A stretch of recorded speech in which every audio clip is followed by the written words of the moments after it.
behalf of the Department of Veterans Affairs and the Grateful Nation, please accept this Presidential Memorial Certificate in honor of your loved one's service to his country.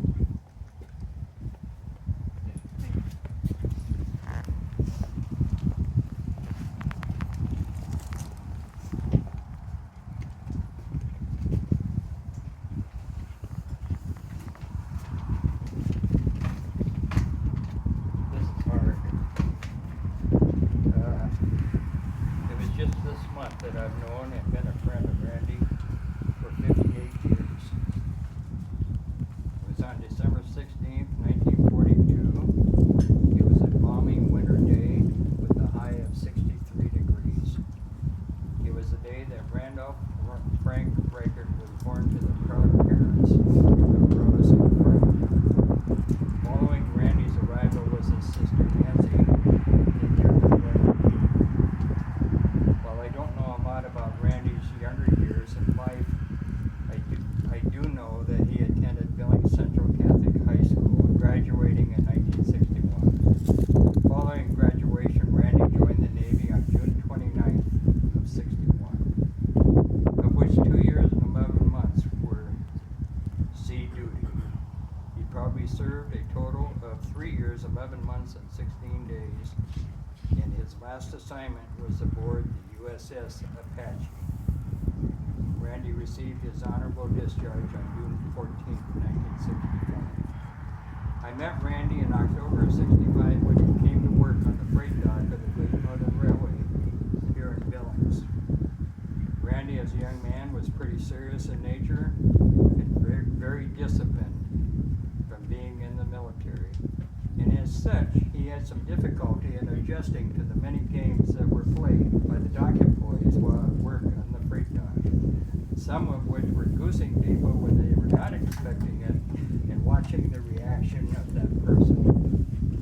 After a few years on the dock, Randy was able to move into the freight office, preparing bills of lading for shipments and additionally what was known as OS&D, otherwise investigating over, short, and damaged freight.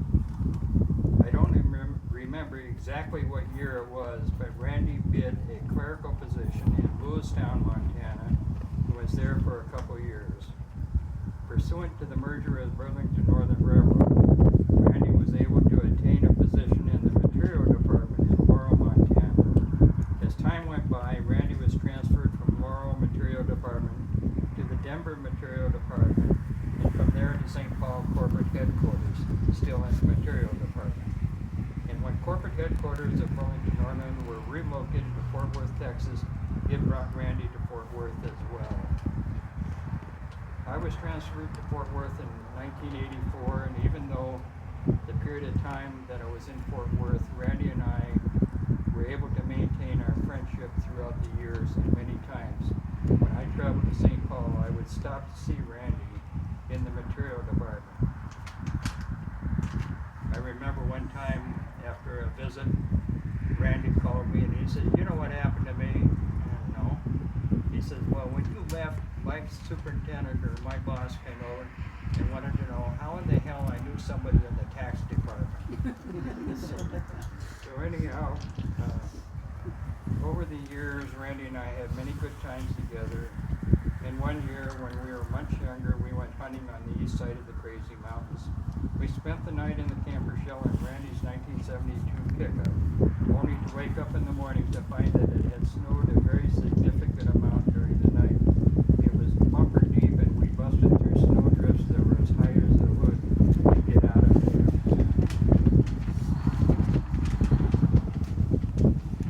When Randy was transferred to Texas, they bought a house in Euless, Texas.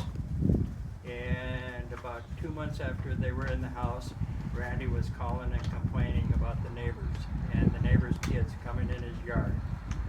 Well, a couple more months went by and Randy had had enough. He put the house on the market and sold it and bought another house just a short distance away from where he was located at. While we were in Texas, we would get together many evenings discussing corporate politics over dinner. And while Peggy and Marilyn sat about as disinterested in the corporate politics and about as bored as well, you can imagine how that went over. Randy, as most of you know, was a very private person. And over the course of the 58 years that I've known Randy, I've only seen the tattoos on his arms 3 times. He would wear a long sleeve shirt. I don't care if it was 104 degrees out. He had a long sleeve shirt on. So after we retired from the railroad, both Randy and I retired about the same year, and we relocated back to Billings, which was part of the package that the Burlington Northern had at their expense. We would continue to go to dinner many times and go to dancing and playing casinos afterwards. Randy and I would often discuss there were few remaining people from the original Great Northern Dock crew that were there in 1965. In fact, that came down to the fact it was Randy, myself, and a pickup and delivery driver, Dick Demery. Randy is survived by his wife of 50 years and his 3 children, Bob, Julie, and Brian. In conclusion, I want to express my appreciation for Father John Houlihan, and I don't know, I want to tell you the story. Debbie had called Father Houlihan and asked him if he could come and give Randy his last rites. Father Houlihan replied that he would not be able to make it until the next day, and Debbie needed to call him by 8 o'clock in the morning.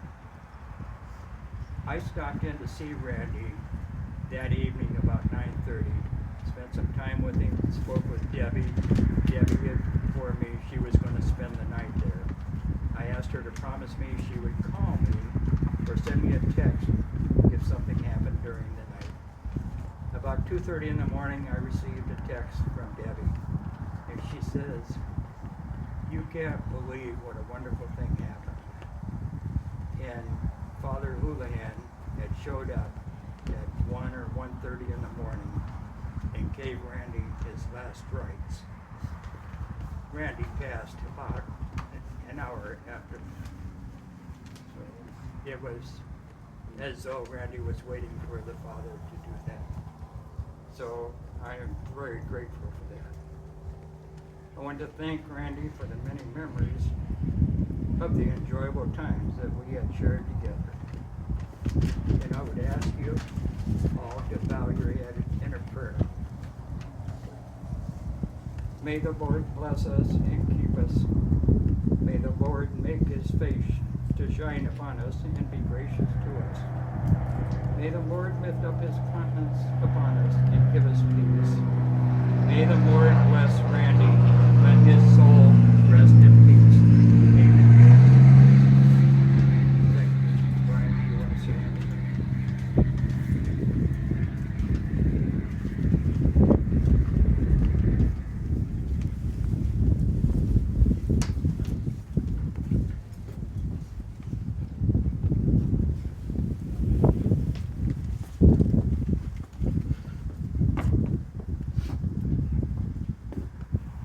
He was a great dad, dedicated family man, always there for you. That's about all I can say, actually. He'll be missed.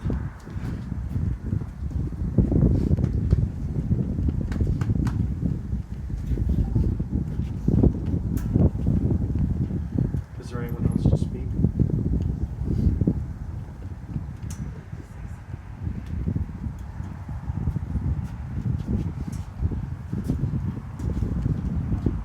For those who haven't seen me in a while, I'm Debbie. I'm Brian's wife and Randy's daughter-in-law. And I was blessed to spend the last month of his life with him on this journey.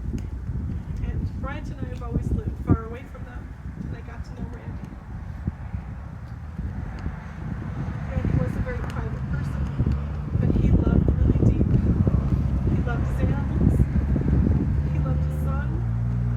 He loved Bobby and Julie, from his other family, and he loved his wife dearly. Until the end, he loved his wife,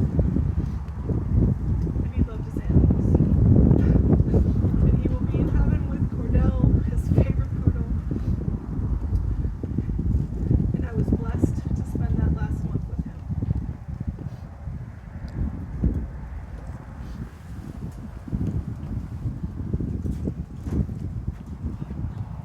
This concludes the committal service. Thank you for trusting us with your loved one's final resting place.